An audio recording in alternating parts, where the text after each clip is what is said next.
Hello everyone, कैसे हैं आप लोग। आई होप आप लोग बहुत अच्छे से हैं, हेल्दी हैं, हैप्पी हैं, खूब मेहनत कर रहे हैं, क्योंकि मेहनत तो हमें करते रहनी चाहिए ना। अगर आप चैनल पर पहली बार आए हैं, आपका बहुत बहुत स्वागत है। चैनल को कर लीजिए सब्सक्राइब, टेलीग्राम ज्वाइन कर लेना, ये वाला PPI spoken by Rudraksh ma'am, ताकि आपको पीडीएफ मिल जाए। ठीक है, चलिए पहले वो कैब करेंगे। फर्स्ट वर्ड है स्टिग्मा। स्टिग्मा का मतलब कलंक, है ना। तो कोई भी ऐसा एक्ट है जिसको सोसाइटी ने कह दिया कि ये अनएक्सेप्टेबल है, तो वही चीज़ क्या हो गई, वो कलंक हो गई। वो बदनामी है, कलंक है stigma. A mark of disgrace और social disapproval attach to a person, condition और सर्कमस्टांसेस बाय सोसाइटी। जैसे कि हाँ, अगर कुछ जैसे अगर सब सो कॉल्ड जो अपर क्लास पीपल होते हैं, अगर वो नीचे गरीब लोगों को देखेंगे तो उनके लिए वो चीज़, मतलब वो चीज़ उनको कह देंगे अरे ये तो बैड चीज़ है, यानी ये उनके लिए बदनामी हो गई। मतलब अगर कोई पर्सन उन सो कॉल्ड उनकी क्लास को बिलोंग नहीं करता है, तो वो उसको गलत तरीके से बोल रहे हैं, उसको वो कह दिया कि ये तो शेम है। तो ये लोगों के ऊपर है ना। तो किसको वो डिसग्रेस में कंसिडर कर रहे हैं और कोई चीज़ है जो उनके लिए नॉर्मल है। स्टिग्मा का मतलब यही हो गया कि जो एक मार्क ऑफ डिस्ग्रेस, मतलब एक सोसाइटी ने हमें एक मार्क दे दिया, एक लेबल दे दिया है कि ये काम गलत है, उसको वो लोग अप्रूव नहीं कर रहे हैं, चाहे किसी पर्सन के लिए। तो अगर जैसे आप बगावत कर देंगे, अगर आप अपनी फैमिली के खिलाफ भी चले जाएंगे, हो सकता है वही चीज़ उनके लिए कलंक बन जाए। और रियल करप्शन वगैरह तो अलग बात है, बट ऐसी भी बहुत सारी चीज़ें होती हैं जो एक्चुअली में नॉर्मल हैं, बट सोसाइटी उनको अनएक्सेप्टेबल मानती है। तो वो है, अगर जैसे किसी को बहुत सीरियस कंडीशन हो जाए, जैसे HIV वगैरह है, तो उसको लोग स्टिग्मा मान लेते हैं। ट्यूबरक्लोसिस है, टीबी वगैरह है, तो उसको लोग स्टिग्मा बोल देते हैं, वहाँ से बच के रहते हैं। डिसग्रेस मान लिया उसको, है ना, बदनामी है वो चीज़, शेम है, टेंट है, इंपॉर्टेंट वर्ड एग्जाम में आता है। ब्लॉट का मतलब एक्चुअली में दाग होता है, तो उस पर दाग लग गया। अगर आप फिगरेटिव सेंस में देखें, लिटरल सेंस में वास्तविक दाग हो गया, लेबल हो गया, मार्क हो गया, डिसऑनर हो गया, सोशल। अब सोसाइटी ने एक लेबल दे दिया कि हाँ इसके अंदर तो ये गलत है, यहाँ पे ये इसने ये काम कर दिया, ये गलत काम हो गया है। जैसे mental illness should not be treated as a stigma in society. अगर कोई पर्सन मेंटली इल है, या वो थोड़ा भी मेंटली, मैं मानती हूँ कि जैसे हम फिजिकली बीमार होते हैं, वैसे ही हमारी मेंटल हेल्थ भी होती है। जैसे फिजिकल हेल्थ है, वैसे ही मेंटल हेल्थ है। तो इसमें कोई डिसग्रेस की बात ही नहीं है। अगर आपके आसपास में या आपकी फैमिली में कोई ऐसा पर्सन है जिसको मेंटली वो थोड़े से चीज़ें उनके लिए डिस्टर्ब्ड है, तो उनको हम हेल्प कर सकते हैं, ना कि उसे हम ऐसा डिसग्रेस देखें। तो लोग इसको ऐसा स्टिग्मा मान लेते हैं, बट आप एक आने वाली जनरेशन है, आप हम भविष्य हैं अपने भारत का। तो एटलीस्ट हमको बदलना होगा कि ये चीज़ बिल्कुल नॉर्मल है, और हम सामने से उनको जितनी हेल्प कर सकते हैं, हमें वहाँ पे रहना चाहिए। And there is still a stigma around mental health in many society. वही सेम सेंटेंस को 2 बार लिख दिया है मैंने। प्रिवेंट करना मतलब किसी चीज़ को रोकना। अच्छा, इसका पार्ट्स ऑफ स्पीच क्या है। स्टिग्मा मतलब नाउन है ना, डिसग्रेस, शेम, तो इसका पार्ट्स ऑफ स्पीच नाउन है। प्रिवेंट करना मतलब किसी चीज़ को रोकना, उसका बचाव करना, रोकना, बचाव करना। जैसे कि अब हाँ, जो आपके दिल्ली में AQI है, एयर क्वालिटी इंडेक्स, तो उसको रोकने के लिए लोग क्या लगा रहे हैं, एयर प्यूरीफायर लगा रहे हैं। तो एयर प्यूरीफायर क्या कर रहा है, जो एयर है, जो मतलब आपकी पॉल्यूटेड एयर है, उसको, उसके पॉल्यूट्स को वो क्या कर रहा है, प्यूरीफाई कर रहा है उसको। तो वो आपको बीमार होने से बचा रहा है, प्रिवेंट कर रहा है, स्टॉप कर रहा है, रोक रहा है, बचाव कर रहा है। जैसे कि जब आपका बारिश का मौसम होता है, तो हम लोग तो होता है कि कोई भी जगह पे हम पानी कलेक्ट करके ना रखें, ताकि मच्छर वहाँ पे जन्म ना ले सके। तो हम बचाव कर रहे हैं, हम अपने आप को प्रिवेंट कर रहे हैं। हेलमेट पहनते हैं ताकि हम अपने सर को हम बचा सकें, तो वो प्रिवेंट हो गया, मीन्स बचाव करना, रोकना, उस चीज़ को होने से रोक रहे हैं हम। To stop something from happening और keep something from causing harm, मतलब to stop something from happening. जैसे कि हमने पानी कलेक्ट करके हमें नहीं रखना है ताकि वहाँ पे मच्छर जन्म ना ले, तो we are stopping something from happening ना, मच्छर के होने से जो बीमारी होगी उस चीज़ को होने से हम रोक रहे हैं। और keep something from causing harm मतलब हम उसको दूर रख रहे हैं कि वो हमें कोई नुकसान ना पहुंचे। तो वही बात हो गई, प्रिवेंट करना मतलब उस चीज़ को हम रोक रहे हैं, बचाव कर रहे हैं। और प्रिवेंट के साथ फिक्स प्रपोजिशन क्या आता है, फ्रॉम आता है ना। So prevent something from. So stop, रोकना। अवर्ट, अवर्ट का जो ओरिजिनल मीनिंग होता है वो होता है किसी चीज को टाल देना। Avert, like this situation can be averted, ये सिचुएशन टाली जा सकती थी। अवर्ट का मतलब टाली जा सकती थी, मतलब रोकी जा सकती थी, बचाव किया जा सकता था, इसलिए ये प्रिवेंट का सिनोनिम है। पुट आई स्टॉप टू, मतलब उस चीज पे हम स्टॉप लगा रहे हैं, उसको रोक रहे हैं। हाँ, ये ईडियम है, तो मैंने कहा चलो आजकल ईडियम आ नहीं रहे हैं हमारे आर्टिकल में, तो इसी वर्ड से हम ईडियम करते हैं। तो ये ईडियम है हमारा, nip something in the bird. Bird मतलब अभी वो अपनी जैसे फूल है ना, वो अपने बर्ड में से निकल ही रहा था, वो अब जस्ट पनप ही रहा था, और उसको हमने निप से, मतलब ऐसे करके हमने उसको एकदम बंद कर दिया, उसको एकदम मरोड़ दिया, उसको वहीं पे उसकी जड़ में ही उसको खत्म कर दिया। सो निप समथिंग इन द बर्ड का मतलब हो गया कि उसको वहीं पे खत्म कर देना, उसको रोक देना, उस पर पूर्ण विराम लगा दिया आपने।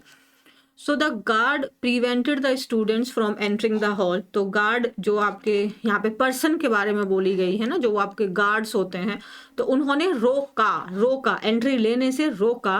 Prevented the students from entering. अब फ्रॉम मैंने बोला आपको, फ्रॉम क्या है, फिक्स प्रपोजिशन है, हमेशा ये एरर भी आता है एग्जाम्स में। अब ये बना देते guard prevented the students to entering the hall, फिर आप कहते टू एंटर बना देते। आप क्या सोचते, आप ऐसे सोच देते कि यहाँ पे टू एंटर कर देंगे, अगर वो एग्जामिनर आपको एंटरिंग दे देता तो आप इसको एंटर कर देते, तो गलत है। प्रिवेंट के साथ हमेशा फिक्स प्रपोजिशन फ्रॉम आएगा, और प्रपोजिशन आया है तो ऑब्वियसली अगर वर्ब आएगी तो अपने आईएनजी फॉर्म में आएगी। So students from entering the hall. Okay, early treatment can prevent serious complications. Absolutely. तो जो अर्ली ट्रीटमेंट है, अगर हम कोई प्रॉब्लम हमें लग रहा है कि ये प्रॉब्लम हो सकती है, हमें सिम्टम्स लग रहे हैं उसके, और हम उसको तुरंत ही ट्रीट कर दें, तो ये सीरियस कॉम्प्लिकेशंस को रोक सकती है, सीरियस कॉम्प्लिकेशंस को अवॉइड किया जा सकता है, टाला जा सकता है। डन है। अब इसमें आप एक चीज़ ऑब्जर्व करेंगे, क्लास रेगुलर करने से यही बेनिफिट है कि आपको ग्रामर रिपीट हो रही है ना, जो आपने पढ़ ली है उसको आप रिपीट कर रहे हैं, तो आपको वो लर्न हो रही है एवरीडे, और वोकैबुलरी भी लर्न हो रही है, सिनोनिम्स हम देख रहे हैं। तो इसलिए मैं कहती हूँ ये क्लास आपके लिए बहुत बहुत इंपॉर्टेंट है, तो आपको ध्यान से देखनी है, और सेल्फ रीड जरूर करनी है। रिमार्केबल ABLE लगा हुआ है, वैसे ABLE जो है ये रूट वर्ड भी है, और इसका मतलब होता है किसी चीज़ के कोई लायक है, लायक है वो चीज़, है ना। ये आपका ABLE का मतलब लायक होता है, और ABLE जो पार्ट्स ऑफ स्पीच है वो एडजेक्टिव का होता है। सो रिमार्केबल है वो चीज़, मतलब वो तारीफ करने के लायक है वो चीज़, उल्लेखनीय है वो चीज़, तारीफ के लायक है वो चीज़, ध्यान देने के योग्य है वो चीज़।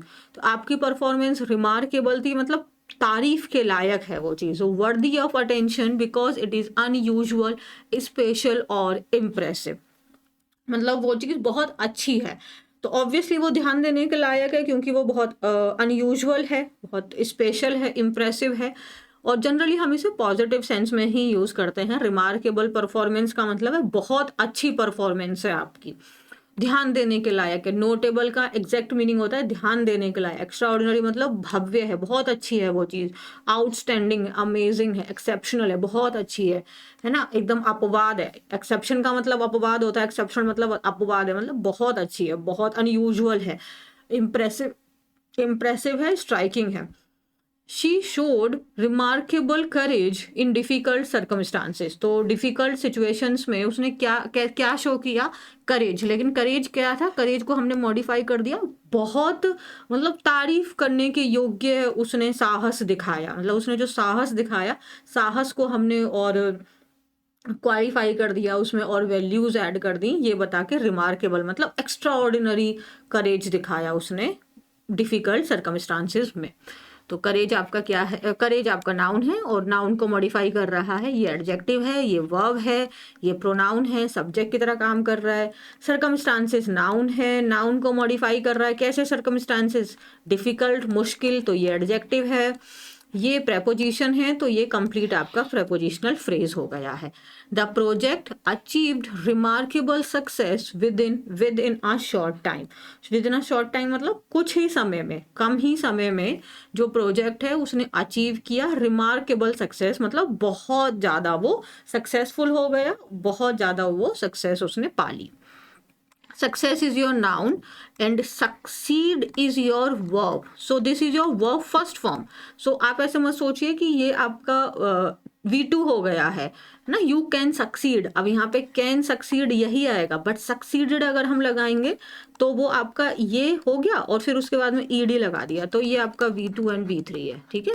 सो ये कंफ्यूजन नहीं करना है। Succeed is your verb, success is your noun and successful is your adjective. Done है। और रिमार्केबल का पार्ट्स ऑफ स्पीच एडजेक्टिव है। रिमार्केबल मतलब कोई चीज जो बहुत तारीफ के योग्य है, बहुत एक्स्ट्रा ऑर्डिनरी है, अमेजिंग है, आउटस्टैंडिंग है। ओके, नेक्स्ट है हमारा एनोनिमस। एनोनिमस मतलब जिसका कोई नाम ही ना हो। जैसे हम सिनोनिम्स पढ़ते हैं, आप देखोगे सिनोनिम्स में आपको क्या दिख रहा है, ये नॉर्म्स दिख रहा है, इसका मतलब नेम हो जाता है NAM। सिनोनिम मतलब उसी के जैसे सेम नाम है इनके, तो सेम ही चीज़ है ना आपके एनोनिमस का। अब जैसे रिमार्केबल के सेम नाम दे दिए मैंने, नोटेबल आप बोलो, एक्स्ट्रा ऑर्डिनरी बोलो, आउटस्टैंडिंग बोलो, तो वो सिनोनिम्स हो गए, उसके सेम नेम हो गए। एंड ए जो आपका मतलब जो वर्ड के अंदर ही होता है, तो इसका मतलब होता है विदाउट। तो without any name is anonymous. OUS लगा के बता रहा है कि ये एडजेक्टिव है। OUS आपका एडजेक्टिव सफिक्स है। तो आपका एनोनिमस का मतलब हो गया कोई भी चीज जो बिना नाम के है। कोई आपको पत्र मिला, कोई लेटर आपको मिला, वो एनोनिमस था, मतलब वो विदाउट नेम था कि किसने भेजा है, ठीक है। सो वो गुमनाम है, बिना नाम के है। अ पर्सन और source whose identity is not disclosed और इज अननोन। वही हो गया, कोई पर्सन है, मतलब वो जैसे कोई राइटर है, आप कह रहे हैं कि ये लेटर जो लिखा हुआ है उसका जो राइटर है वो एनोनिमस है, मतलब उसके बारे में हम जानते नहीं है। या आपको कोई बुके दे दिया, किसी ने गुलाब के फूल भेज दिए और कुछ पता ही नहीं है किसने भेजा है, तो अनोनिमस सेंडर है वो। सो सोर्स जिसकी आइडेंटिटी डिस्क्लोज ही नहीं हुई है या जिसके बारे में हम जानते ही नहीं है, वो गुमनाम है ना। सो नेमलेस है, अनआइडेंटिफाइड है, अननोन है, फेसलेस है, इनकॉग्निटो है, हिडन है। तो the article was written by an anonymous author. तो आर्टिकल किनके द्वारा लिखा गया था, एक ऑथर। ऑब्वियसली लिखा है तो ह्यूमन बीइंग है, बट वो उस आर्टिकल के जो ऑथर हैं उनके बारे में कोई जानता नहीं है, तो इसलिए वो कौन हो गए, एनोनिमस। तो ऑथर कैसे हो गए, एनोनिमस। तो एडजेक्टिव हो गया, ऑथर के बारे में बता रहा है। आर्टिकल किसके लिए आया है, ऑथर के लिए। ऑथर ऑथर्स होता है ना, टीचर टीचर्स होता है, इसीलिए हमेशा कॉमन नाउन के आगे हम आर्टिकल A या N लगाते हैं। बट अब यहाँ पे ये साउंड किसका लिया है, ऑब्वियसली आपके एनोनिमस का। तो जो आर्टिकल आते हैं वो आते तो नाउन के लिए हैं, चाहे उसके बीच में कितना भी गैप आ जाए, बट ये जो आर्टिकल्स होते हैं ये साउंड अपने नियर बाय शब्द का लेते हैं। तो she received an anonymous letter, तो उसको एक एनोनिमस लेटर मिला। मतलब लेटर कैसा था, जिसके बारे में वो नहीं जानती थी किसने भेजा। वेरी सिंपल, आसान है। ओके, एक सेकेंड जरा इसको थोड़ा सा यहाँ पे स्पेस क्रिएट कर दें। डन। सो IIT ड्रीम्स साइलेंट स्ट्रगल्स। तो आज की जो मैंने आर्टिकल है ये थोड़ा सा हमारा इजी लैंग्वेज में है और डिफ़िकल्ट नहीं है ज़्यादा, तो आई होप ये इजी रहेगा, ठीक है। So let's start. Entering the gates of the Indian Institutes of Technology is a remarkable achievement. So entering the gates of the Indian institute of technology, तो आप कह रहे हैं कि IIT के अंदर एंटर करना ये एक कैसे अचीवमेंट है, रिमार्केबल। तो यहाँ पे एंटरिंग जो है, क्या ये लिटरल सेंस में बात कर रहा है कि ऐसे घुसने की बात कर रहा है, कि आपके फिगरेटिव सेंस में बात कर रहा है। मतलब वास्तविक में आप चल के तो घुस ही सकते हैं, उसमें कोई बड़ी बात नहीं है, बट वहाँ पे एंट्री पेपर में, मतलब उस कॉलेज के अंदर अपना एंटर यानी एडमिशन लेना एक रिमार्केबल अचीवमेंट है, मतलब बहुत बड़ी अचीवमेंट है। अगेन देखो, अचीवमेंट नाउन है, ठीक है, MENT लगा हुआ है। रिमार्केबल एडजेक्टिव है, बट ये आर्टिकल किसके लिए आया है, अचीवमेंट के लिए आया है। साउंड किसका लिया है, रिमार्केबल का। अब इसमें जो यहाँ पे जो इसकी ग्रामर है वो अभी हम करेंगे, बट पहले पूरा पैसेज पढ़ लेते हैं एक बार। बट एवरी ईयर, लेकिन हर साल, आपको याद है ना ये एवरी प्लस ईयर वाले कॉन्सेप्ट। तो एवरी का पार्ट्स ऑफ स्पीच क्या है, प्लीज आप मुझे बताइएगा कमेंट में। और ईयर का पार्ट्स ऑफ स्पीच क्या है ये मुझे कमेंट में बताइए। क्या एवरी प्लस ईयर को एक साथ लिख सकते हैं ऐसे करके विदाउट एनी स्पेस, क्या ये करेक्ट होगा, ये मुझे बताइए। There are disturbing headlines about the young lives lost on these campuses. लेकिन मतलब अब देखो बट जो है ये कॉन्ट्रा बताता है, मतलब अदर इस साइड में कुछ पॉजिटिव है तो यहाँ पे अब हम कुछ नेगेटिव बात करने वाले हैं। तो वही हुआ कि मतलब IIT के अंदर में एडमिशन लेना एक रिमार्केबल अचीवमेंट है, लेकिन हर साल there are disturbing headlines there. अब आपको लर्न हो गया होगा देयर अपने आप में कुछ नहीं होता, ये एक इंट्रोडक्टरी सब्जेक्ट होता है, बट ये सूडो सब्जेक्ट होता है, रियल सब्जेक्ट नहीं होता। हम वर्ब के बाद जो नाउन है, यहाँ पे नाउन हेडलाइंस है इसीलिए यहाँ पे आर आया है। डिस्टर्बिंग हेडलाइंस हमें सुनने को मिलती हैं, यंग लाइफ्स जो हर साल इन कैंपसेस में खो जाती है। अब इस लॉस्ट को लेके मैं यहीं पे एक बात बता देती हूँ, there are disturbing headlines. Headlines कैसी हैं? डिस्टर्ब, परेशान कर देने वाली हैं, यंग लाइफ्स। अब ये जो आपको दिख रहा है ना, लॉस्ट ऑन दीज कैंपसेस, ये जो आपको फ्रेज है, ये अगर मैं बोलूँ ये फ्रेज ना, ये क्लॉज है क्योंकि इसका सब्जेक्ट भी है। ये हो गया हमारा रिड्यूस्ड रिलेटिव, आपका ये है ना। तो हम लोग रिलेटिव प्रोनाउन पढ़ते हैं तो ये रिड्यूस्ड है। कैसे? अगर मैं इसको हम बनाएंगे तो हम बनाएंगे about the young lifes that, ये प्लूरल है, so that are lost on these campuses. मतलब यहाँ पे ये रिड्यूस कर दिया हमने, ये दैट और आर को हमने रिड्यूस कर दिया, ठीक है, बट ये है हमारा रिलेटिव ही, तो रिड्यूस्ड रिलेटिव क्लॉज है ये। सो अब ये हो गया, ये लॉस्ट V3 हो गया यहाँ पे। और आर क्यों लगाया हमने? लाइफ्स की वजह से, क्योंकि ये प्लूरल है। और जब हम राइटिंग जैसे न्यूज़पेपर वगैरह लिखते हैं तो हम अपनी चीज़ों को कंसाइज रखना चाहते हैं, तो हमने ये चीज़ को हम स्किप कर देते हैं, पर ठीक है। सो आपको प्रॉब्लम अगर आए कि लॉस्ट वर्ब किसके लिए आई है, तो एक्चुअली में ये इसके लाइफ्स के लिए आई है, दैट आर लॉस्ट। बिटवीन का पेयर एंड के साथ बनता है। बिटवीन 2005 से लेकर 2024 तक में 115 IIT students were reported to have died by suicide. So इतने स्टूडेंट्स हैं, मतलब इनको रिपोर्ट किया गया है कि इतने स्टूडेंट्स की जान चली गई सुसाइड के कारण। Surveys indicate that over 60% of students identify academic pressure as the primary source of stress alongside employment insecurity, family issues and harassment. सर्वे जो हैं ये आपके इंडिकेट करते हैं, ऐसा दर्शाते हैं कि आपके ओवर 60% से ज़्यादा जो बच्चे हैं उनके अंदर एकेडमिक प्रेशर एक प्राइमरी सोर्स ऑफ स्ट्रेस है। प्राइमरी मतलब एक मुख्य जो सोर्स ऑफ स्ट्रेस है, मेन जो उनके अंदर स्ट्रेस का कारण है वो क्या है? वो है एकेडमिक प्रेशर, कि उनको अच्छा परफॉर्म करना है। अलोंग साइड इसके साथ साथ में एम्प्लॉयमेंट को लेके इनसिक्योरिटी है ना, कि जॉब के, अब ऑब्वियसली IIT में आप पढ़ रहे हो तो पहले ही एक हाइप क्रिएट है, दूसरों का छोड़ो, हमारे अपने खुद की एक हम स्टैंडर्ड हमने सेट कर रखे हैं अपने लिए। तो अब हम किसी और का छोड़ो, अगर हम अपने ही स्टैंडर्ड को मैच नहीं कर पाते हैं तो वो हमारे अंदर अपनी ही बहुत सारी इनसिक्योरिटीज़ हो जाती हैं, है ना, फैमिली इश्यूज होते हैं, हरेसमेंट होते हैं। तो ये यहाँ पे बताया गया है कि 60% जो स्टूडेंट हैं उनके अंदर एकेडमिक प्रेशर एक मेन सोर्स है, उसके साथ साथ में employment insecurity, family issues and harassments हैं। अब अगर मैं यहाँ पे एक बात करूँ इस वर्ड को लेके, सर्वे आपका सब्जेक्ट है, बट अब इसमें प्लूरल फॉर्म इसका बनाया गया है। सेम ऐसा अगर बेबी होता तो बेबी का प्लूरल कैसे बनता है? बेबी का प्लूरल ऐसे तो बनता नहीं है, ऐसे तो लिखते नहीं है। कैसे लिखते हैं हम लोग? ऐसे लिखते हैं। लेकिन सर्वे में तो सिर्फ एस लगा दिया, तो बेबी में एस क्यों नहीं लगा पाए हम लोग, है ना। अगर हम यहीं पे की लिखते, मंकी लिखते तो हम कीज बना सकते थे, तो इसको क्यों नहीं कर पा रहे? इसको मैंने ऑलरेडी कई बार बताया, फटाफट से बता देती हूँ। जब भी आपका कोई शब्द, वो वर्ब है, नाउन है, कोई भी है, कोई फर्क नहीं पड़ता, यहाँ पे नाउन की बात है, कोई शब्द अगर वो वाई पे खत्म हो रहा है, उसके पहले अगर वॉवेल आया है तो आपको उसके साथ कुछ नहीं करना, सीधा एस लगा दीजिए, प्लूरल बन गया। बट अगर वही वाई पे खत्म होने वाले शब्द से पहले कॉन्सोनेंट आया है तो फिर वाई को आप चेंज कर दीजिए आई में और फिर ES लगा दीजिए, तो ये आपका प्लूरल नाउन बन गया। इसके ऑपोजिट आपका वर्ब हो जाता है, वर्ब में सिंगुलर बनाने के लिए हम S लगा देते हैं। डन है ये चीज़। चलो मैं आपको चेक करती हूँ कि आप मेरी बातें कितना सीख पा रहे हैं। तो मुझे आप 5 टोटल मैं आपको बोलूँ, जिसमें से आप 3 तो मुझे वर्ब का पेयर बताना जिसमें आपने वर्ब को प्लूरल से सिंगुलर बनाया है इसी कॉन्सेप्ट में लेके, और 2 नाउन बता देना, ठीक है। अब अपने आप थोड़ा देख लेना, कोई दिक्कत नहीं है इसमें। While these numbers are troubling, ये जो नंबर्स हैं ये परेशान कर देने वाले हैं। The IITs are making proactive efforts such as introducing and enhancing counseling services, peer support networks, and specialized wellness programs to assist the student to get treatment early. अच्छा, ये जो नंबर्स हैं ये क्या है, परेशान करने वाले हैं, लेकिन जो IITs हैं वो क्या कर रहे हैं, प्रोएक्टिव एफर्ट्स ले रहे हैं।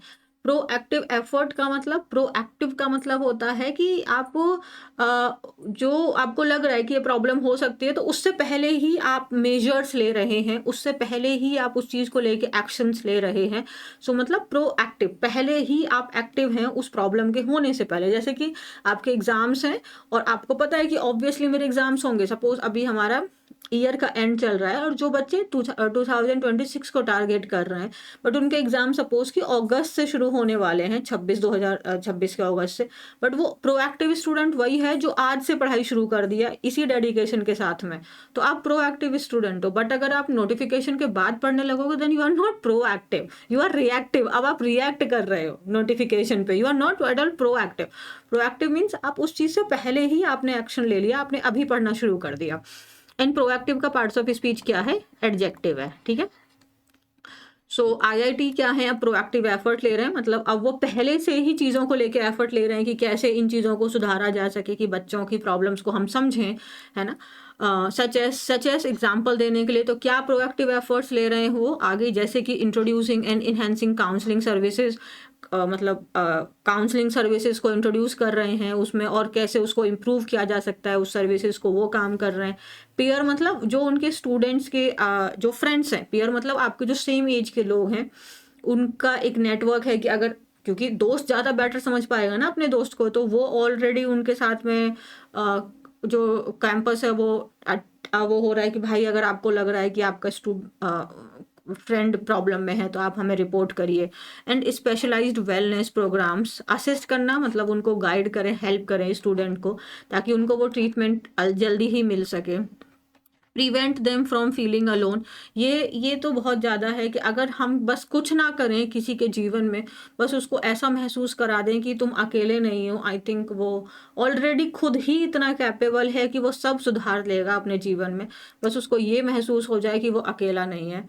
सो अगर मैं आपको एक सच्ची वाली बात बताऊं तो मेरा लाइफ का जो एक ही गोल है कि मैं जितने ज़्यादा अपने स्टूडेंट से का साथ इन रियल में ये उनको मैं बोल पाऊँ कि आप अकेले नहीं हो, इन योर वल्नरेबल पॉइंट्स आप अकेले नहीं हो। सो ये अगर हमारे पास कोई हो कि मैं फेल हो गया तो क्या हुआ, मैं अकेला नहीं हूँ, ये ही अगर हम फीलिंग किसी के अंदर जनरेट करा दें तो आई थिंक हमने अपनी लाइफ में हम सक्सेसफुल हो गए हैं। और and create an environment where they feel safe asking for help, और एक ऐसा इन्वायरमेंट हम क्रिएट करें जहाँ पे वो हेल्प मांगने में अपने आप को सेफ फील करें, वो ऐसा फील ना करें कि मेरे को बुली किया जाएगा, मेरे को हैरेस किया जाएगा, मेरे को जज किया जाएगा। तो अगर एक ऐसा इन्वायरमेंट हम क्रिएट कर दें तो it is like a heaven, right. To create an environment, तो इन्वायरमेंट नाउन हो गया, तो यहाँ पे हमारा आर्टिकल एन आ गया। अब ऐसी छोटी छोटी चीज़ें आप अगर ऑब्जर्व करोगे तो आपका जो एरर डिडक्शन का पोर्शन आता है वो ऑटोमेटिकली करेक्ट हो जाएगा। यही तो एरर करते हैं पेपर में, टू क्रिएट इन्वायरमेंट। अब एन को वो स्किप कर देगा, बन गया एरर, और क्या एरर है, ठीक है। अब मैं इसकी बात कर रही थी, entering the gates of the Indian institute of technology is a remarkable achievement. अब मैं आपसे पूछूं यहाँ पे जो इज है ये वर्ब है, वर्ब में भी ये मेन वर्ब है, राइट। आपको ऑलरेडी ये चीज़ें आइडेंटिफाई करनी आनी चाहिए कि बी की फॉर्म्स जो होती हैं वो मेन वर्ब और हेल्पिंग वर्ब दोनों का काम कर सकती हैं। सो नहीं, आपको अगर प्रॉब्लम है तो इसी चैनल पे 120 सीरीज करके एक प्लेलिस्ट है, उसमें जाके देखना जहाँ पे मैंने बी की फॉर्म्स को मेन वर्ब की तरह बताया हुआ है, तो प्लीज़ देख लेना। अब ये इज जो है ये मेन वर्ब का काम कर रही है, लिंकिंग वर्ब हम इसे कह सकते हैं क्योंकि यहाँ पे आगे लिंक कर रही है ये, है ना, अचीवमेंट को। सब्जेक्ट कौन है, गेट्स। अगर हम गेट्स देखें, सब्जेक्ट अगर गेट्स है, क्योंकि आप ये सोचोगे मैम ऑफ द IIT की बात करें तो प्रेपोजिशन है, आपने पढ़ाया हुआ है, प्रेपोजिशन के बाद तो इनके ऑब्जेक्ट्स होते हैं, तो ये तो ऑब्जेक्ट है इसका, तो क्या आप गेट को मानोगे सब्जेक्ट? गेट्स तो प्लूरल है, तो यहाँ पे आर आना चाहिए, क्या ऐसा है? नहीं। अब समझो इस चीज को, एंटरिंग द गेट्स, ये एंटर क्या है, एंटर तो वर्ब होता है ना, हाँ मैम वर्ब होता है। वर्ब जब आपका ING यानी कि वो जैरेंड हो गया, अब यहाँ पे वो सब्जेक्ट की तरह काम कर रहा है, सेंटेंस शुरुआत हो रही है, तो जब हमारा वर्ब आईएनजी के रूप में जेरेंड होता है, ठीक है, अब अकेले तो है नहीं, जैसे मैंने बोला swimming is good for health, तो अकेला स्विमिंग आया, फिर मैंने इज लगा दिया, कोई इशू नहीं है। बट अगर मैं यहाँ पे बोलूँ, ओके, मैंने एक सेंटेंस लिखा, दिख रहा है तुम लोगों को, क्लियरिंग, मेरे पास थोड़ा स्पेस कम है तो मैं यहाँ पे लिख देती हूँ क्लियरिंग कॉम्पिटिटिव एग्जाम्स। अब यहाँ पे बताओ मुझे कि आर आएगा कि इज आएगा, बताओ, क्योंकि यहाँ पे एग्जाम्स है तो आर आएगा कि इज आएगा। Learning English grammar rules, is और आर, या फिर चलो एक सेंटेंस देती हूँ मैं, learning English grammar rules need और नीड्स पेशेंस। क्या लगेगा, नीड की नीड्स? नीड्स लगेगा, क्योंकि भले ही अब जब आप एक चीज अपने दिमाग में लिख लो, जब आपका सेंटेंस जेरेंड से शुरू हो रहा है और भले ही उसके साथ में और भी शब्द हैं, लेकिन ये अब पूरे पूरे शब्द क्या कहलाएंगे, जेरेंड फ्रेज कहलाएंगे। और हम ये एक ही चीज के बारे में बात कर रहा है, learning English grammar rules, single concept की बात कर रहा है, तो हम इसे सिंगुलर यूनिट मान के चलेंगे। तो जो जेरेंड क्लॉज है, जो जेरेंड फ्रेज है हमारा, वो एक सिंगुलर यूनिट है, सिंगुलर कॉन्सेप्ट के बारे में बात कर रहा है। सो एंटरिंग द गेट्स, ये एक सिंगुलर कॉन्सेप्ट के बारे में बात कर रहा है, इसीलिए यहाँ पे इज आया है। मैं हमेशा सोचती हूँ हाँ आज मेरे पास स्पेस ठीक है, ये लिखना, ये वाला स्पेस छोड़ देना चाहिए ताकि मैं सेंटेंस लिख पाती। वैसे ही clearing competitive exams is very tough in today's time, आप ऐसे बोल सकते हैं clearing competitive exams, not or. जब आपका जेरेंड है, जैसे यहाँ पे सेंटेंस जेरेंड से शुरू हुआ है, तो ये पूरा जेरेंड आपके जेरेंड के शब्द हो गए, तो फ्रेज हमने बोल दिया। बट ये सिंगल कॉन्सेप्ट बोल रहा है, कॉम्पिटिटिव एग्जाम्स, अब एक एग्जाम दो एग्जाम, सिंगल कॉन्सेप्ट आपका कैसे आपका एक कलेक्टिव कॉन्सेप्ट की बात कर रहा है। तो इसीलिए जो आपके जेरेंड फ्रेज होते हैं वो जनरली आपके सिंगुलर कॉन्सेप्ट को बताते हैं, इसीलिए उनके साथ हम सिंगुलर वर्ब लगाएंगे। चाहे जैसे यहाँ पे एग्जाम्स है, मैंने बोला learning English grammar rules needs patience, ना कि नीड पेशेंस। ये बात समझ में आ गई है? सो आई होप ये समझ में आ गया। तो इसी बात को टिक करते हुए आप मुझे मिनिमम 2 सेंटेंस आप देंगे। हाँ, लर्निंग फ्रॉम मिस्टेक से तो तुम कह ही दोगे मैम, ये तो फ्रॉम आके ठीक है, आप मुझे मिनिमम 2 सेंटेंस बताओगे जहां पे आपने ये कॉन्सेप्ट को समझे, जब मैं ये समझ पाऊँ कि हाँ बच्चे समझ गए। तो जेरेंड फ्रेज को लेके आप मुझे 2 सेंटेंस बनाओ, ठीक है? बात क्लियर है? आगे करते हैं। The IITs are now laying emphasis on mental health and peer support। अब ये emphasis के ऊपर हम थोड़ी देर में बात करते हैं। तो IIT अब किसके ऊपर में जोर दे रहे हैं? मेंटल हेल्थ के ऊपर में, और जो उनके दोस्त हैं, है ना, कल जो साथ में काम पढ़ रहे हैं, वो एक दूसरे को सपोर्ट कर सकें। Some have trained teachers, administrators, wardens and student volunteers to recognize warning signals and help student। अब यहाँ पे वैसे देखा जाए तो सम को लेके भी ग्रामर है। तो अब जो इंस्टीट्यूट, जो IITs हैं, उनके अंदर में कुछों के अंदर में ट्रेंड टीचर्स हैं, एडमिनिस्ट्रेटर्स हैं, वार्डन्स हैं, स्टूडेंट्स हैं जो वॉलेंटियर हैं, अपनी इच्छा से काम करने को तैयार हैं, कि दे विल रिकॉग्नाइज, मतलब पहचान लेंगे वार्निंग सिग्नल्स, कि हाँ यहाँ पे स्ट्रेस है भाई, बच्चा परेशान है, ताकि वो उनकी हेल्प कर सके। Others have introduced the question persuade refer method which educate people on what to do when they think someone might be in trouble। तो कुछ यहाँ पे देखो सम के बारे में बात करें अगर हम, तो सम जो है ये आपके सेंटेंस में एडजेक्टिव भी होता है, यानी कि इसके बाद में आप सम स्टूडेंट्स, यानी कि आप इसके बाद में नाउन लगाओगे ही लगाओगे। अब जो नाउन आएगा वो भी आप अनकाउंटेबल नाउन लगा सकते हो। I need some money, uncountable, and some students are absent today, और काउंटेबल नाउन भी आएगा, तो प्लूरल आएगा obviously, plural countable noun. Uncountable लगाओगे तो वर्ब हमेशा सिंगुलर आती है तो सिंगुलर आएगी, और प्लूरल काउंटेबल है तो वर्ब आपकी प्लूरल आएगी। जैसे आई नीड, जैसे some money, some milk is left, only some milk is left, तो सम मिल्क इज लेफ्ट, है ना, कुछ पानी दूध बचा है, तो यहाँ पे सिंगुलर लगाएंगे। And some students are absent, तो यहाँ पे हमने प्लूरल लगा दिया। तो सम एडजेक्टिव की तरह होता है, इसको हम अनकाउंटेबल काउंटेबल दोनों के साथ यूज कर सकते हैं। वैसे ही आपका जो सम है ये आपका प्रोनाउन भी होता है, और अगर ये ऑलरेडी प्रोनाउन है तो आपको दोबारा से नाउन लगाने की ज़रूरत नहीं है, क्योंकि वो प्रोनाउन है। प्रोनाउन आते ही नाउन के प्लेस पे हैं, तो सम आपका प्रोनाउन की तरह भी एक्ट कर सकता है। So some of the students, जैसे सम हैव ट्रेंड, तो यहाँ पे सम जो है ये आपके सब्जेक्ट की तरह काम कर रहा है, क्योंकि हैव आपका वर्ब है, हेल्पिंग वर्ब है। तो सम हमारा हो गया सब्जेक्ट, और सब्जेक्ट है इसका मतलब यहाँ पे इसका पार्ट्स ऑफ स्पीच प्रोनाउन है। ये क्लियर हो गया, ये प्रोनाउन की तरह काम कर रहा है, और ये काउंटेबल के लिए आया है, तो इसीलिए यहाँ पे हमने हैव लगाया है। So some of the money is stolen by someone, तो कुछ पैसा किसी के द्वारा चुरा लिया गया है। तो अगर वो अनकाउंटेबल के लिए लगाओगे सम को as a pronoun, then you will use your singular verb. But अगर उसको हम काउंटेबल के लिए लगा रहे हैं तो वो प्लूरल के लिए आ रहा है, तो वर्ब यहाँ पे प्लूरल आई है। हैव ट्रेन टीचर्स, ये सब हो गया। अदर्स के साथ भी सेम ऐसे ही होता है। अदर आपका एडजेक्टिव भी होता है। अदर आपका आई नीड देव, अदर को हम प्रोनाउन की तरह भी यूज कर सकते हैं, जैसे यहाँ पे किया गया है, तो ये सब्जेक्ट की तरह काम कर रहा है। अदर्स हैव, है ना, अदर्स मतलब दूसरे। सो ये हो गया यहाँ पे, ये क्लियर है आपको। परसुएड करना मतलब किसी को इन्फ्लुएंस करना, विच जो पढ़ाएगा आपको लोगों को कि उनको क्या करना चाहिए जब उनको लगता है कि कोई परेशानी में है।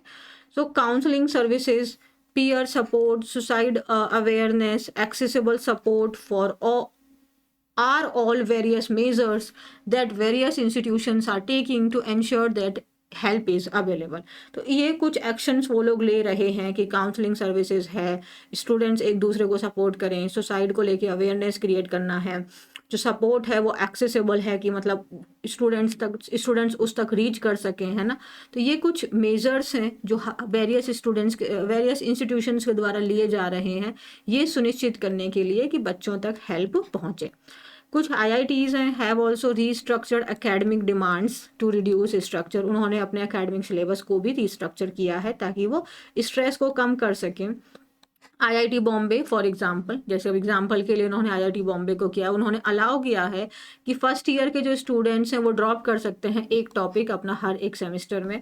अदर IITs ने एस्टैब्लिश किया है प्रोग्राम्स एंड ओरिएंटेशन सेशंस, ताकि वो हेल्प कर सके स्टूडेंट को कि वो अपने इमोशंस के साथ में डील कर सकें, क्योंकि ये एक ऐसी स्टेज होती है, मुझे ऐसा लगता है, वैसे तो देखो लाइफ की कोई भी स्टेज ईजी नहीं है, बट जब हम स्कूल से निकल के कॉलेज में आते हैं ये थोड़ी टफ स्टेज होती है, क्योंकि यहाँ पे हम एक तो हार्मोन्स में हर तरीके के चेंज हो रहे होते हैं, ऊपर से लाइफ में बहुत चीज़ें अनस्टेबल फील होने लग जाती हैं, तो हम खुद अपने इमोशंस को ही अंडरस्टैंड नहीं कर पाते। अब मुझे लगता है कि अगर हम अपने इमोशंस पे जीत पा लेना तो हम लाइफ में कुछ भी हासिल कर सकते हैं। सबसे टफ जो विक्ट्री होती है वो इमोशंस के ऊपर विक्ट्री होती है। चलो ठीक है, अब मैं बात कर रही थी एम्फेसिस के ऊपर में। So emphasis and emphasise, okay, emphasise होता है। So this is your verb, मतलब किसी चीज पर जोर देना, ये वर्ब है। तो ये ऑलरेडी जोर देना है, इसीलिए इसके साथ में कभी भी हम प्रेपोजिशन ऑन नहीं लगाते हैं, ठीक है, ये हमेशा है। Like in today's class teacher emphasised the importance of correct knowledge, emphasised, तो फिर वहाँ पे हम ऑन नहीं लगाएंगे, ये बहुत बड़ा एरर आता है, आप ऑन लगा के दे देते हैं। एम्फेसाइज ऑन नहीं होता है जब already emphasise is your verb, तो ऑलरेडी जोड़ देना हो गया। बट एम्फेसिस ये जो आपका नाउन है, स्पेलिंग में भी चेंज है, ये एम्फेसाइज है, ये एम्फेसिस है, SIS, ये नाउन है, इसके साथ हमेशा ऑन आता ही आता है। Emphasis on learning, emphasis on doing work, है ना। ऑन है, प्रेपोजिशन है, तो वर्ब आएगी तो ING रूप में आएगी, ये चीज़ आपको मुझे बतानी थी, तो ये याद रहेगा। एम्फेसाइज ये एग्जाम का एरर है, उसके साथ में ऑन नहीं लगाइए, बट जब आप इसे नाउन की तरह यूज करेंगे, एम्फेसिस होता है correct spelling, and then you will have to use your own on done. But there are not many resources for counselling and not enough people to help, लेकिन अभी भी उतने रिसोर्सेज नहीं हैं काउंसलिंग के लिए, सफिशिएंट पीपल नहीं हैं जो हेल्प कर सके। And finding out depends on student speaking up. Again find out करना मतलब ढूंढना, ये जेरेंड, और ये आउट, फाइंड आउट करना मतलब ढूंढना, ये एक कंप्लीट फ्रेजल हो गया आपका। सो डिपेंड करता है स्टूडेंट्स के ऊपर में कि वो कि बात करते हैं कि नहीं करते हैं। अभी भी स्टूडेंट्स को ही अपने आप को लेके एक्टिव होना होगा, अगर वो फील कर रहे हैं कि वो प्रॉब्लम में हैं तो उनको आगे आना पड़ेगा। The pressure to do well in school has not gone away, ये अभी भी गया नहीं है कि आपको अच्छा करना है, ये जो प्रेशर है ये अभी भी गया नहीं है। सो टू डू क्या है, ये इन्फिनेटिव है, आप जानते हैं। ओके, डू क्या है, ये वर्ब है, एक्शन वर्ब है। सो ये इसीलिए हमने यहाँ पे वेल लगाया है, क्योंकि वेल जो है ये हमारा एडवर्ब होता है, एडजेक्टिव भी होता है, बट मेनली ये एडवर्ब हम जब भी हम वर्ब को मॉडिफाई करेंगे तो हम वहाँ पे इसको एडवर्ब ही यानी वेल ही लगाएंगे। ये भी एक पता नहीं बहुत एग्जामिनर को लगता है कि हमारे बच्चे बुद्धू हैं, वो कैच नहीं कर पाएंगे, वो इसको एरर देते हैं। जैसे कि जैसे मैंने बोला, she performed good in her exam. अब ठीक है, अब यहाँ पे एरर क्या है, एरर है परफॉर्म। परफॉर्म क्या है, एक्शन वर्ब है। एक्शन वर्ब के लिए तो हमें एडजेक्टिव लगाना पड़ेगा, यानी वर्ब को मॉडिफाई करेगा, सॉरी एडवर्ब। सो एडवर्ब तो गुड तो एडजेक्टिव होता है, तो यानी यहाँ पे क्या आएगा, वेल आएगा, तो इसलिए यहाँ पे वेल आया है। So the pressure to do well, अच्छा करना, कहाँ पे, स्कूल में। तो अब हमारा सब्जेक्ट कौन है, प्रेशर है इसका, और इसका कौन है, has. Pressure is your uncountable noun. Has not gone away, तो वो प्रेशर जो अभी तक गया नहीं है। क्या क्या प्रेशर, टू डू जो है, वैसे इन्फिनेटिव जो होते हैं ये आपके पर्पस बताते हैं, क्या किस चीज़ का प्रेशर, अच्छा करने का जो प्रेशर है वो अभी तक गया नहीं है। लोग, पीपल, आपका अनकाउंट, आपका क्या है, ये प्लूरल नाउन है, इसलिए यहाँ पे डू लगाया है। पीपल, लोगों को अभी भी do not receive help because of stigma, absolutely. एक तो जो पीपल इस चीज़ से स्ट्रगल कर रहे हैं, मेंटल हेल्थ में अगर उनको फील हो रहा है कि वो कुछ स्ट्रगल कर रहे हैं, तो वो बोल ही नहीं पाते हैं, क्योंकि उनको लगेगा कि उनको लोग जज करेंगे, है ना, इस वजह से वो बोल नहीं पाते। So people still do not receive help because of stigma. Researchers have found that being alone raise the chance of suicide, absolutely. मैंने क्या बोला कि अगर हम बस किसी को ये फील करा दें कि you are not alone, I am with you, we are with you, we are together, वहीं पे बहुत कुछ हमने अपनी लाइफ में जीत लिया। तो रिसर्चर्स ने ऐसा पाया है कि जब इंसान ऐसा महसूस करता है कि वो अकेला है, तो यही चीज़ जो है ये रेज कर देता है, बढ़ा देता है किस चीज़ को, सुसाइड के चांस को। Students who face stressful family relationships, high expectations are more vulnerable, है ना। सो स्टूडेंट्स, अब ये हु जो है ये रिलेटिव प्रोनाउन है, किसको रिलेट कर रहा है, स्टूडेंट्स को रिलेट कर रहा है। ये प्लूरल है, इसलिए यहाँ पे फेस प्लूरल वर्ब आया है। सो स्टूडेंट, वो स्टूडेंट जो फेस करते हैं stressful family relationship, high expectations, वो स्टूडेंट्स कैसे होते हैं। और ये जो आर आया है ये किसके लिए है, स्टूडेंट्स इसका सब्जेक्ट है, आर इसकी मेन वर्ब है। ये आपका रिलेटिव, आपका पूरा क्लॉज चल रहा है। Who face stressful family relations, who like face high expectations, who have high expectations and they are more vulnerable। vulnerable मतलब वो बहुत कमज़ोर होते हैं इमोशनली, है ना। Addressing this issue needs a combination of strategies such as counseling, peer network, early discovery and family engagement। इस issue को एड्रेस करने के लिए, इसको समझने के लिए हमें ज़रूरत है, अगेन देखो यहाँ तो आप एक गलत नहीं करोगे, बट अगेन देखो ये एड्रेसिंग, आपका वर्ब जैरेंड से शुरू हो रहा है, ये जैरेंड आपका क्लॉज हो गया, फ्रेज हो गया, लेकिन ये तो सिंगुलर था। अगर इश्यूज भी होता तब भी यहाँ पे ये नीड्स आएगा। कॉम्बिनेशन ऑफ स्ट्रेटजीज की हमें ज़रूरत है, जैसे कि सच एस हम यूज़ करते हैं जब हम, अब स्ट्रेटजी एक जनरल वर्ड हो गया, इसको हम स्पेसिफाई कर रहे हैं तो हमने यहाँ पे सच एस यूज़ कर लिया। जैसे कि काउंसलिंग है, पीयर नेटवर्क है, अर्ली डिस्कवरी है कि हाँ हम पहले ही समझ जाएं कि हमारा बच्चा कोई प्रॉब्लम में है, फैमिली उस चीज़ को लेके एंगेज हो रही है, फैमिली उसको जज ना करे, अरे तुमको क्या स्ट्रेस है, पढ़ने के अलावा कोई प्रॉब्लम थोड़ी ना है, तुमको और क्या ही काम दिया, ये सब चीज़ें आपको नहीं बोलनी है यार। जो बच्चा ऑलरेडी स्ट्रेस में, आप ये बकवास क्या कर रहे हो।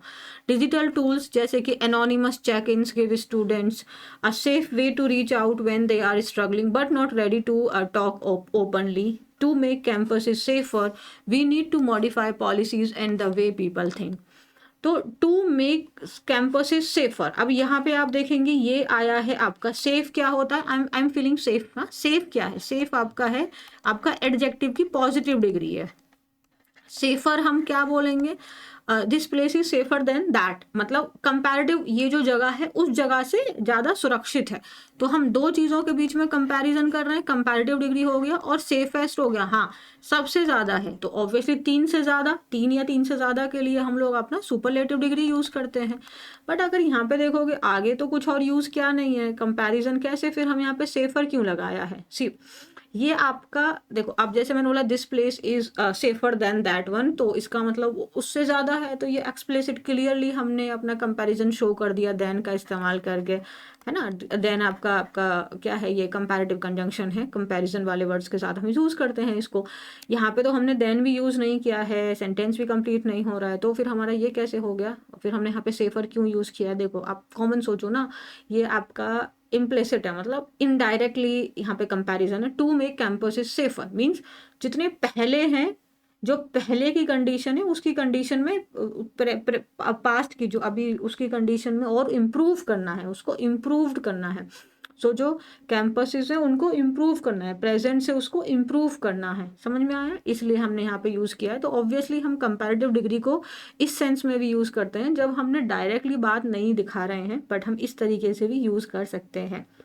आई एम फीलिंग बेटर, तो हम बताते हैं ना, तो क्यों बोल रहे हैं आई एम फीलिंग बेटर। अब मैंने तो बोला ही नहीं, तो मतलब समझ गए कि हाँ पहले मेरी तबीयत खराब थी बट उसके कंपेयर में मैं आज मैं अच्छा महसूस कर रही हूँ। तो बोलते हैं ना आई एम फीलिंग बेटर, हम इतना भी बोल के छोड़ देते हैं, मतलब पहले के कंपेयर में मैं अच्छा महसूस कर रही हूँ।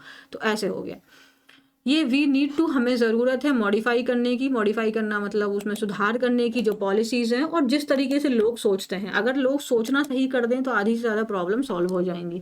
Educational institutes that make mental health a part of everyday life make support easy to acquire and teach people how to help when someone is in trouble, offer intervention and a chance to prevent problems from getting worse।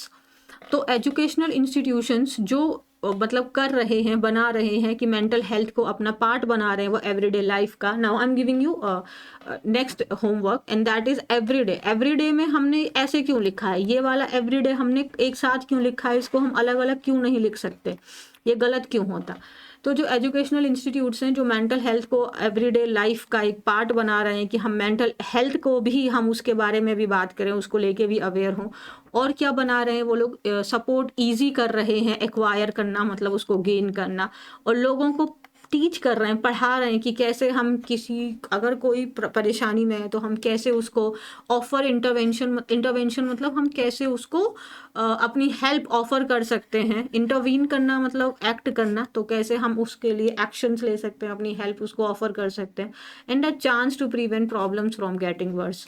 और जो आपके educational institutes हैं और वो क्या कर रहे हैं कि किस तरीके से प्रॉब्लम्स को वर्स होने से रोका जा सकता है।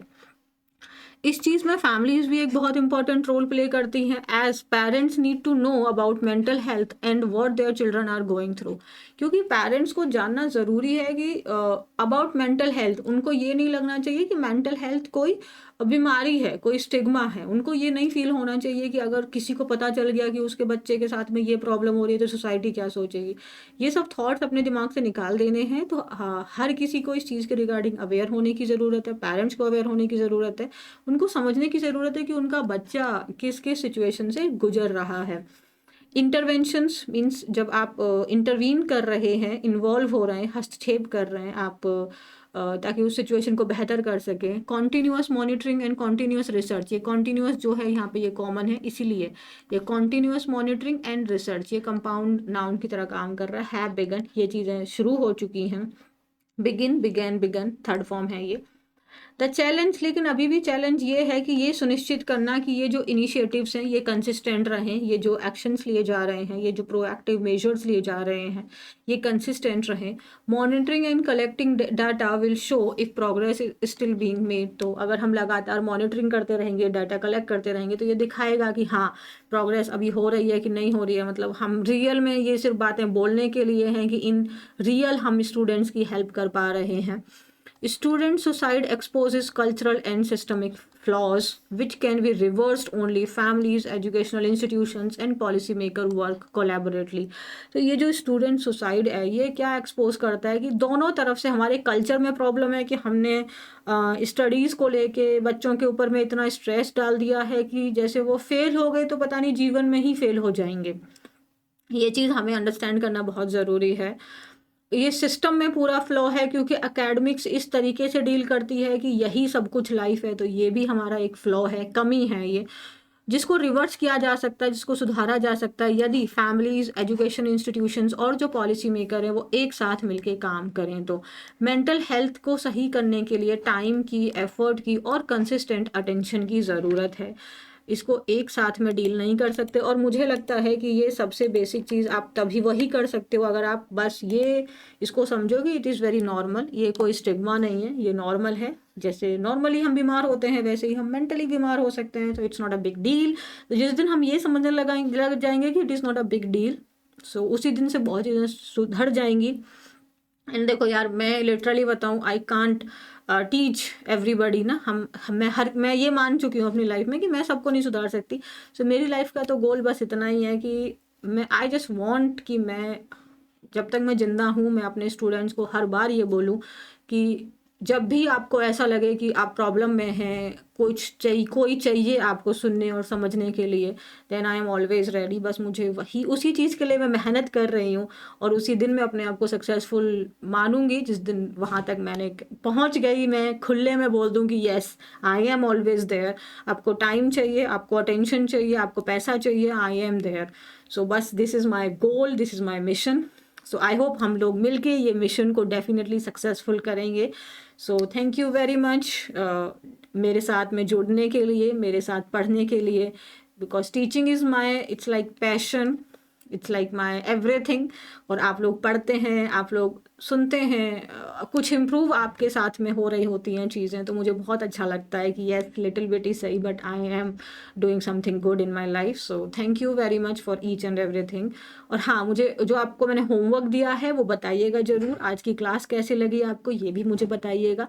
आप लोग बताते नहीं हैं, बट ट्रस्ट मी, आपके हर एक शब्द मेरे लिए मैटर करते हैं। So bye everyone, take care. Channel को कर लीजिए सब्सक्राइब। हाँ, टेलीग्राम ज्वाइन कर लेना ताकि आपको ये PDF मिल सके। बाय, टाटा।